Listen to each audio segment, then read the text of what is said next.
right now in so-called Israel, the top rabbis, the most respected rabbinical authorities in the world for them, are claiming that their long-awaited King Messiah has finally arrived.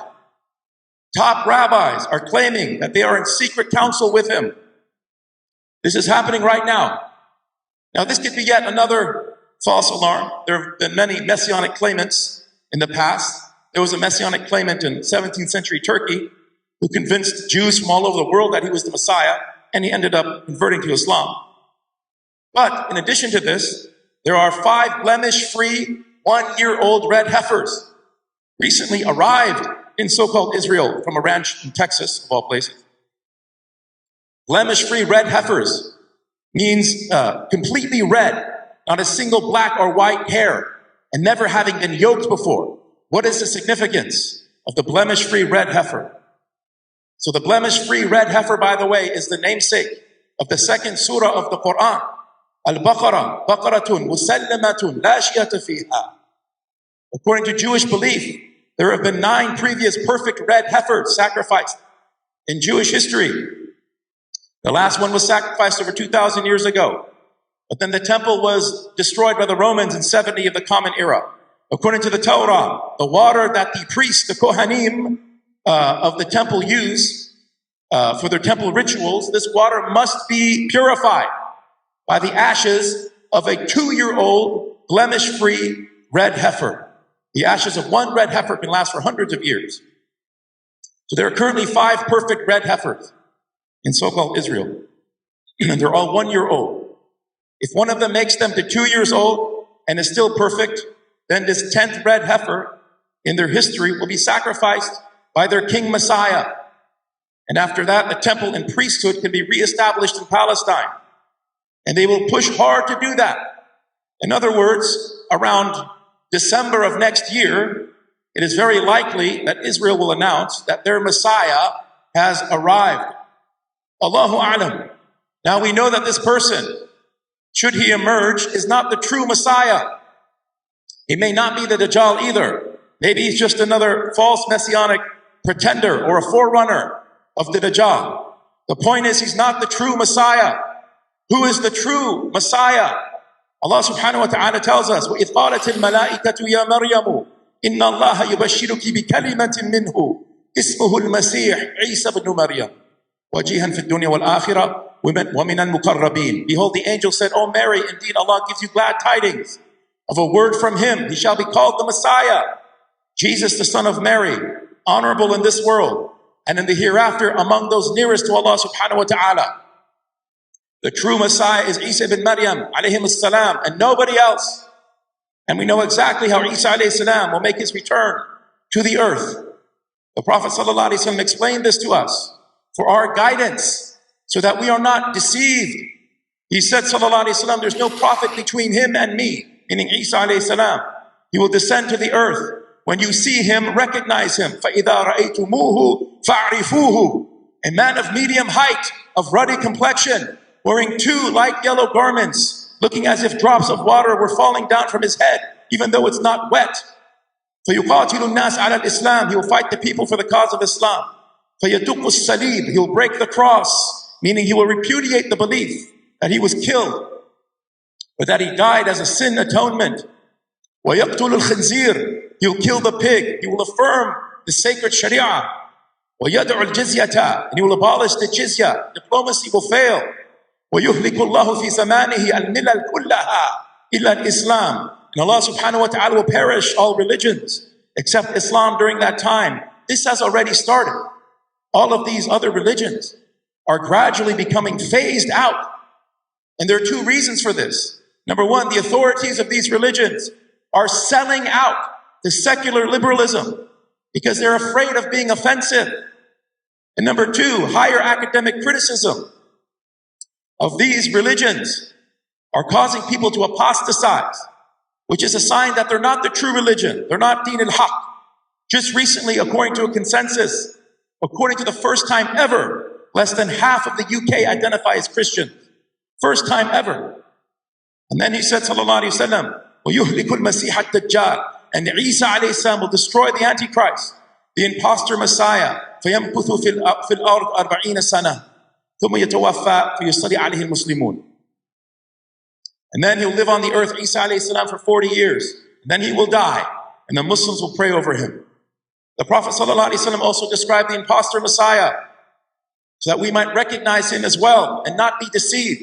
He said, sallallahu alaihi wasallam, shall I tell you of something about the Dajjal that no other prophet told his nation, إِنَّهُ أَعْوَرُ, that he is one-eyed. وَإِنَّهُ يَجِيءُ مَعَهُ بِمِثَالِ الْجَنَّةِ وَالنَّارِ فَالَّتِي يَقُولُ إِنَّهَا الْجَنَّةِ هِيَ النَّارِ. And he said he will bring with him the likeness of paradise and hell.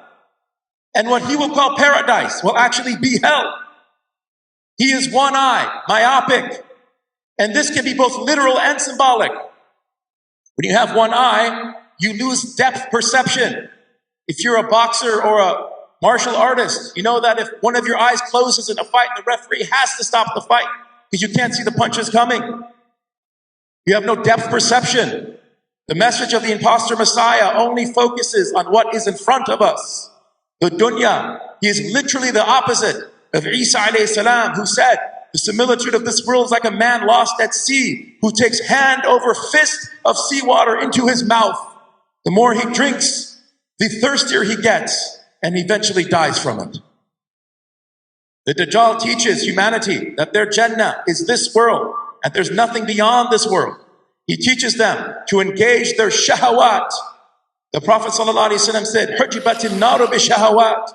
Hell is veiled by shahawat. The Prophet ﷺ said, the end of time, if the end of time should come upon you, and you're planting a tree, finish planting the tree. The point is, we as Muslims give priority to the next life. We will not reap the fruits of that tree in this world, but rather the next world. Now, right now, very powerful people in the dunya are trying to create a new world religion by combining all three Abrahamic religions. This is a major movement right now.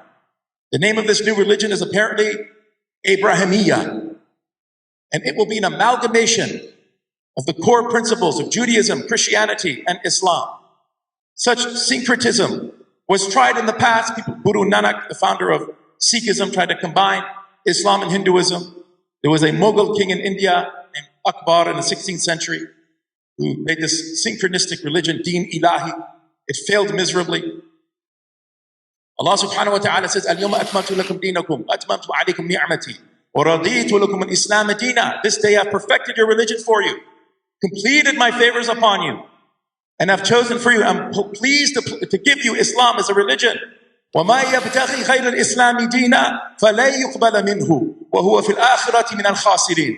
Whoever desires a religion other than Islam, never will it be accepted of him, and he will be in the hereafter among the losers. Islam is Deen al-Haq. The Quran is the muhaymin, the overseer of the previous scriptures. This deen is not the creation of the Prophet Muhammad sallallahu alaihi wasallam. This is the deen of Allah subhanahu wa ta'ala. The Quran is kalam Allah. No human being is in any position to mix and match Jewish, Christian, and Muslim beliefs. الَّذِينَ آمَنُوا وَلَمْ يَلْبِسُوا إِيمَانَهُمْ بِظُلْمٍ. Those who believe and do not clothe their iman with oppression. The Sahaba said, what does oppression here mean? What does this mean? And the Prophet ﷺ said, إِنَّ الشِّرْكَ لَظُلْمٌ عَظِيمٌ. You can't have iman and shirk in the same deen, tawheed and kufr. No human being is in any position to pick and choose which parts of the Quran he wants to believe and reject. The principles and foundations of our theology and morality are clear. We do not allow ourselves, do not allow yourselves to be confused by these Dajjalic agents who introduce these shubuhat. So I don't know, but it seems to me that part of the rationale behind creating this new syncretistic Abrahamic religion in the singular, under the guise of tolerance and unity and kindness, is to convince the Muslims who have already embraced this new religion that this coming impostor Messiah will be their Messiah. He will be the Messiah of the Abrahamic religion. Allahu A'lam. Allahu Musta'an. In conclusion, how did the Prophet ﷺ advise us to protect ourselves from the impostor Messiah? So in addition to implementing the fara'id, of course, if Muslims are not praying their 5 daily prayers, good luck. بين الكفر والإيمان ترك الصلاة. Non-praying Muslims, these are low-hanging fruit for the Dajjal, a cakewalk, child's play. Abu Darda radiallahu anhu, he reported the hadith in Sahih Muslim, من حفظ 10 آيات من أول سورة الكهف عُصِم من ad-Dajjal. Whoever has memorized the first 10 ayat of Surah Al-Kahf is protected from the Dajjal. In another version of Tirmidhi, من قرأ 3 آيات من أول الكهف عُصِم من فتنة ad-Dajjal. Whoever just recites 3 verses from the beginning of Surah Al-Kahf is protected against the Dajjal. Just recite these verses. Whenever you notice something Dajjalic and have an intention that Allah subhanahu wa ta'ala protect you from this influence, this insidious influence. It takes 20 seconds. And I'll end with this.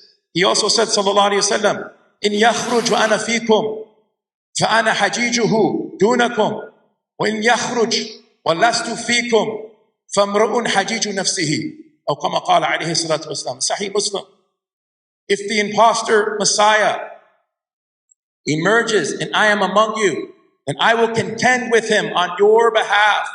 But if he emerges and I am not among you, then every person must contend for himself. Another way to translate this, if the impostor Messiah emerges and I am in you, wa ana fikum, I am in you, then I will contend with him on your behalf. One of my teachers said, fikum means that we have internalized the love of the Prophet Muhammad sallallahu alaihi wasallam in our hearts, the reverence of the Prophet Muhammad sallallahu alaihi wasallam in our hearts, the beauty and majesty of the Prophet Muhammad sallallahu alaihi wasallam in our hearts, the teaching and sunnah of the Prophet Muhammad sallallahu alaihi wasallam in our hearts. If he is hayyun fi qulubina, then it is as if the Prophet sallallahu alaihi wasallam is contending on our behalf.